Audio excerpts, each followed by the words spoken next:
Hello, everyone. This is Chala Dincoy, CEO and founder of The Repositioning Expert. We are here today with another episode of Polish My Pitch. I have an amazing guest all the way from England today. She happens to be in England today. Ishveen Anand, welcome. Thank you so much. Thanks for having me. So I'm thrilled that you wanted to get this done because you're already so successful. You don't need to be polished, but I really wanted to, give you my 2 cents. So let's hear how you would introduce yourself to a prospect. Yeah, absolutely. Hi, I'm Ishveen Anand, the CEO and founder of Open Sponsorship. We are the largest marketplace connecting brands to athletes for marketing campaigns. A lot of our brands think of as a bit like influencer marketing for sports or Match.com between athletes and brands. And we're just really passionate about sports sponsorship. We believe every company, big, small, local businesses, startups, should be taking advantage of sports sponsorship, just because sports is so positive for the environment, for the culture, and it's also really relevant to everything, your customers, your stakeholders, your employees. So it's a great form of marketing that's just not taken advantage of enough. Okay, wonderful. So do I have your permission to polish? Yeah, love it, please. Okay, so the 2 things that I do to polish is, 1, I make it based on pain because 70% of humans purchase based on pain. And unless you're talking about a danger to them or something of, emotional value to them, they are less likely to notice and to remember what you're saying. So that's the first part. And I'll tell you how we're going to do that. The second part that I do is I super niche what you're talking about. So I super niche your business so that the elevator pitch is just a hook. So, and the super niche is literally picking one industry that you want to double your business in and the most expensive problem that you can solve for them. So can you think of one industry that you would like to pursue as a potential prospect or a client? Yeah, I mean, do you mean, so I would say like B2C businesses, usually like CPG products where they're very focused on e-commerce selling and social selling. Okay, so in CPG, can you get even more focused? It could be pharmaceutical. It could be like, I worked in food, Pepsi, Pizza, Frito-Lay. It could be restaurants. So it could be food. It could be restaurants. It could be health, HABA, like healthcare. So which kind of CPG? I mean, I know that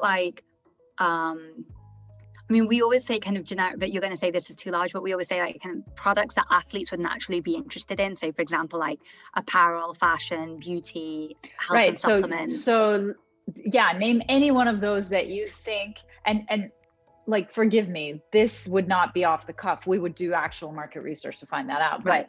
But for the purposes of the 5 minutes, which of any of those that you named would you like a bigger presence in that you can think of? Cool. Let's say like fashion and apparel. Okay. All right. So then the formula would be that you become an expert in the fashion and apparel industry. And what is the number one most expensive problem that you solve for them?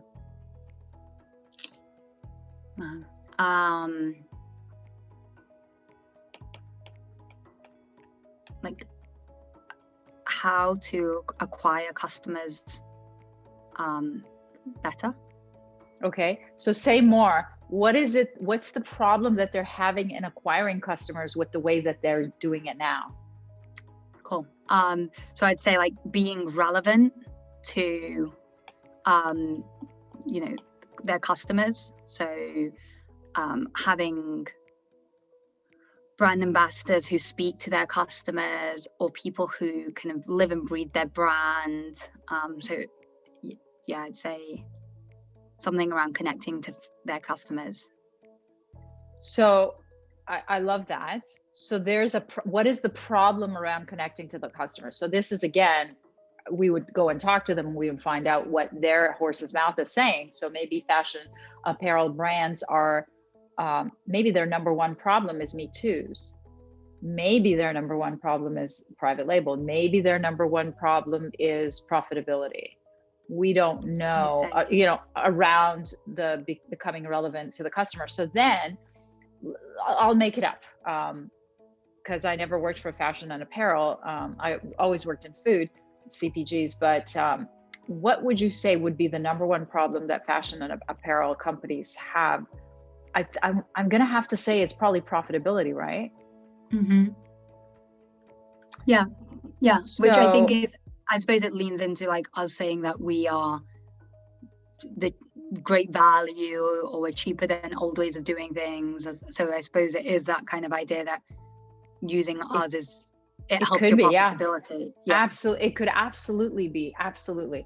Or let's say the problem is, and I love that we're having this conversation because it spotlights the fact that you don't know, and that's your next step.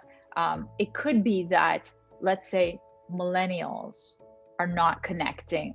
Millennials are twice as less likely to be brand loyal than, the other generations. So what we do is we increase loyalty, brand loyalty, by a factor of 2x or 3x. And you could, look at your numbers, and you could actually do research around that, or go talk to just 10 clients and say, what do you think has happened?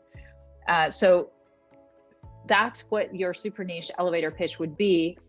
Hi, my name is Ishveen. I'm the CEO and founder of Open Sponsorship. And what we do is we help fashion and apparel companies increase their loyalty amongst millennials, because millennials have 70% less loyalty than any other generation to fashion apparels versus any other industry, or something comparative that's a problem. And then what we do is we solve that through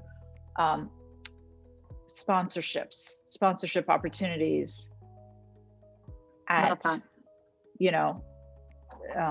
will, or at large, or easily, or at the local business levels, whatever that is.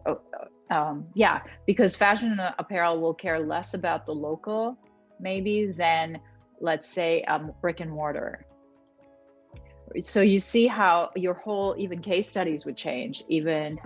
So and it's not to say that you would only be focused in one, but you would do by channel. So you would communicate by channel, you would have a communication platform by channel. And if we found out through research that fashion and millennial relevance is the number one hook, then you would saturate that super niche, and then you would go on to the next one, and to the next one, and to the next one. But that, because you're so focused, then you have a really good roadmap of where to go, and what to say, and what to do in the next 6 months to just blow it out of the water, rather than going everywhere with everyone and saying everything just generic. Does that make sense? Yeah, no, I love that. I think it's really relevant. I think so many times you do want to kind of be something to a lot of people, especially because we have so many different types of industries and kind of client sizes, big and small. But I think this is really valuable. Yeah, thank you for letting me polish you.